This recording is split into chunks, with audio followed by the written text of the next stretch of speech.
Le December ni ruk sang ni som ni pali nia zanin da ruka hianin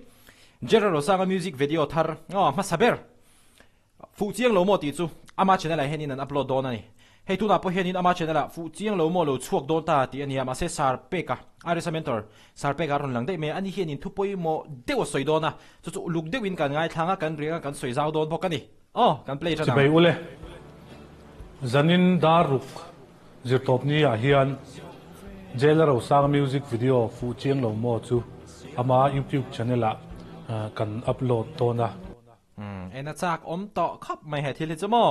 ka ngak hlel to ni ke phe chani ke en chak to lo tu mi puite ngen du cheu kan nei a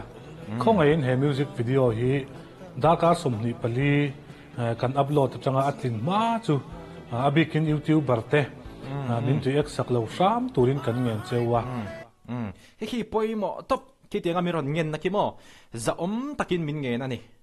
za om takin min ngen trong kam tha le moi nai takin min ngen chu wa chonin ngai poi mo angai ka tia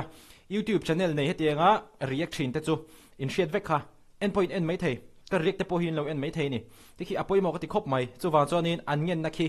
a za oma ngai poi mo sam sama tha ka tia ke po zaina hianin Lalrosanga hi LPS title fight LPS pro fight title fight a zai dona special performance anei don ani ka react don ma se zai na hian ka upload don lo naktuk zia ka upload tang achan chumo are salan na video ni lo news te le midang khatin te kha chu ka ring ka upload don tho ka tum dan chuan ma se zani na bi ki chuanin Lalrosanga video lampang hi chu ka upload don lo achan chu attention kha ka la hek du lo ani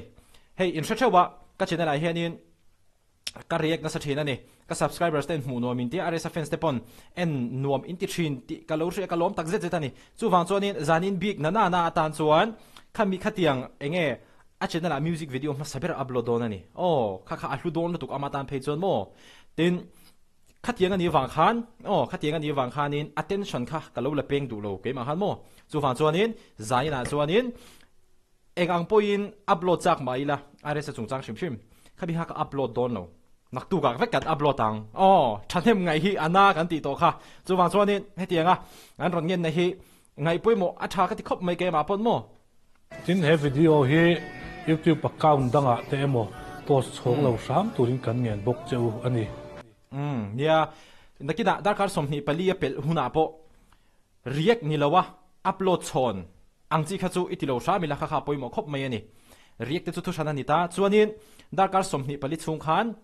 react chu soilo ke phechon in thanem kan ngai le zulanga lyrics video ang ti chi te po kha la cm ri lo wila chuti lo chu heta RS channel a main channel a khanin kami music video hlutna te kha ati bo palang ti kha kema po hanin ka lo hlau pui ani ani na ka chuan mo hey RS even du sak mmv intimate he ma se ani na ta ka chuanin ni jang khan bkn hamte hianin a channel a hianin music video upload ve thoni hey po hi mo darkar somni pali ka hak ka react chak reng ma sei bo darkar somni pali ka ha sak char achan chu darkar somni pali chung hi chu ti hianin ama channel hian om ve top se a channel mi chi hi min en se ka ti themi chungchang RS music video chungchang a po hianin tunge chu ka soi chong lo nga a team te ti meng a team te nen po kan in bia an mani pon ka ngai dan min ron zo ta ni ke phe zonin ati ra hanin tlang takin ka lo shil to pa ke te phe zonin nakina views tam fe anei phot lo zonin re ka lo tum lo sin ka te an mani zaukin ani noi khathi tlem lu tukang em an ron te angor noi khat chu tlem ma te ka lo ti ve la ni ke ma tak phe zon mo ma se in thu ne ka te ti khianin an mani lam pangkhenin decision thattak an ron siama hi ke zoni ka support ani ti kha kan ron soi vele ani cho he music video fu chiang lo mo hi khong in ilo clear ve ngei don ni thire khong in ilo clear ve ngei don ni tiếng hiền mà lâu London what a very good night ai brole san suine sui lunga dung nei mai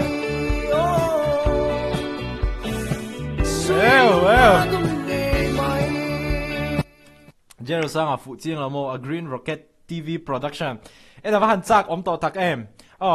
hemi akan reaction big tak chu sarpe ka thu soi kha ingai poimo tlak sam ang uti kha kan hanin ngen non mol molani heting lampang reaction chu kan thria lyrics video cm thin te po kan thria tin ara zu in ngai sang in upload chong chak ton ti bo ka shi upload chon tak phe ka zu kho in lo ti sak loi lamo chu ti lo zu ama channel ami hlut na kha abo palang ti kha a lo mani khabi kha karon soi chiang he du ni ke ma po hian mo